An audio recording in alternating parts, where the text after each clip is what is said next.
issues plaguing that sector. But this morning we'll be looking into how we can make it better. Now, fundamentally, and according to reports received from industry experts and global investment banks, a solid structure and transparent arrangement whereby Nigeria swaps its crude in exchange for refined petroleum products may give room for President Muhammadu Buhari's cash-strapped government to channel scarce resources away from wasteful subsidies. So this morning we have in the studio with us is a legal practitioner in the oil and gas sector, is into maritime, is Mr. Adetunji Adegboyega. Thank you so much for being with us. Thank you so much.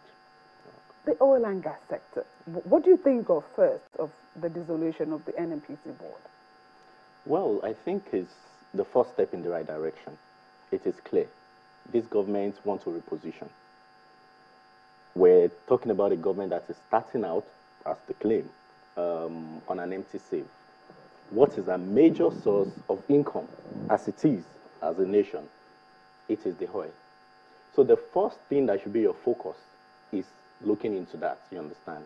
A lot of furor has been generated through the NNPC, so I believe it's the step in the right direction, okay, basically. And there have been several issues of subsidy, you know, how the alleged that this subsidy is indeed a fraud. How do you think, and now we're talking about swapping of crude oil for refined oil, how do you think this is going to work out? We need to look at both of them, just oppose it side by side. What actually, and we need to move historically, what actually necessitated us having subsidy or subsidizing oil? We have refineries that are supposed to be working. And daily, they're supposed to have an allocation of about 450,000 barrels that are supposed to be refined daily for local consumption. That is not for export or anything. There's for local consumption. Now, if the refineries were working, these would have been consumed. Nigeria, we consume about 40 million liters of PMS, that's petrol, every day. Now, how do we make up for this? The refineries were working. Most of them were operating at about below 20% of their nameplate capacity. So the government had to look at what do we do? Find a way to give fuel to our people. That was why the issue of, okay, giving oil to people, crude, bringing in refined products, that was how this thing started. And, okay, giving people, giving them the right to import fuel. Now, you now find out that when you import this fuel, there are a lot of costs, associated costs, that cannot be covered by the importer. This is what the government is now subsidizing. Demurrage cost, there's about 15 naira per liter, which is their markup. Now you find out that this is where we are. And over time, these have been abused, these have been, compromised in different ways, That's actually why we now come to a situation whereby it's a great burden on the government. In 2014 alone, it was claimed that Nigerians spent about 914 billion on subsidy alone. But you find out that if these things are done properly or the right way, the main effect, the desired effect will be felt in the polity. But it's not. When you say they're done properly, yes. How do you mean? Check if they're properly structured the way it's supposed to be done. Let me give you an instance.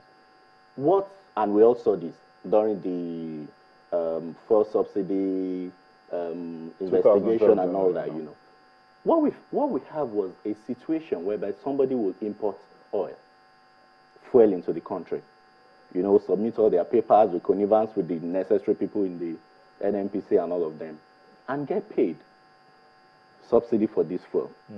Meanwhile, the oil will actually not be supplied. Or the fuel will not be supplied. It will be backloaded again and still brought back.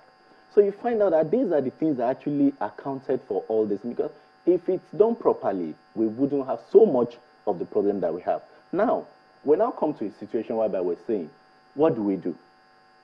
This is an everybody, a very serious everybody on the nation's economy. Do we remove it totally? And if we're going to remove it totally, what are the options or alternatives that we have? This is what actually gives rise to the issue of oil swap. You understand? What this basically means, and believe me, it is not new. it has been on. Nigeria started it, I think, around 1977. That was the first instance when there was issue of fuel swap.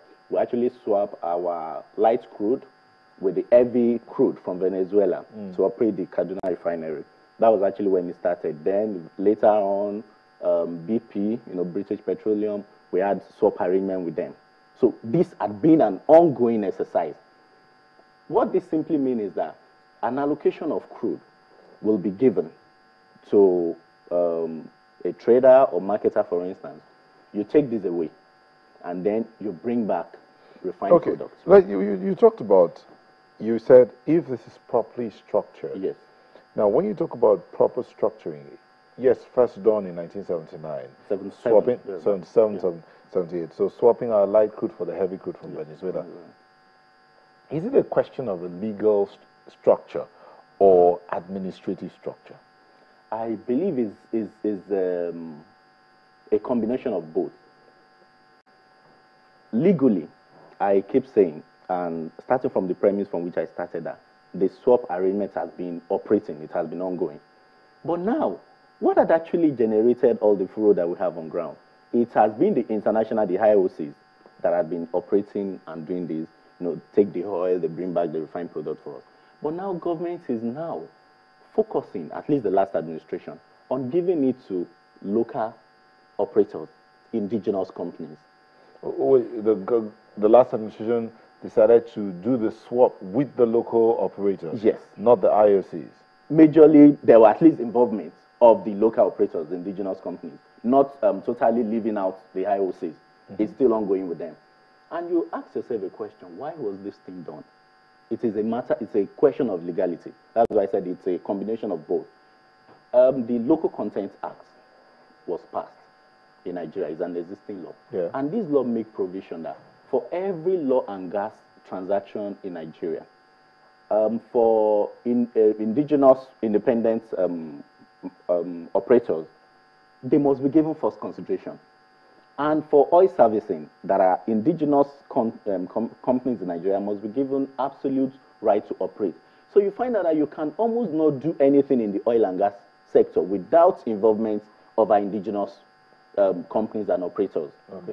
Which is why I said it's a question of legality. Because if you do not do that, we will be breaching our own extant law. Now, Okay. I'm just thinking, yes. even as you're saying Yes. it, why must we have to go swapping?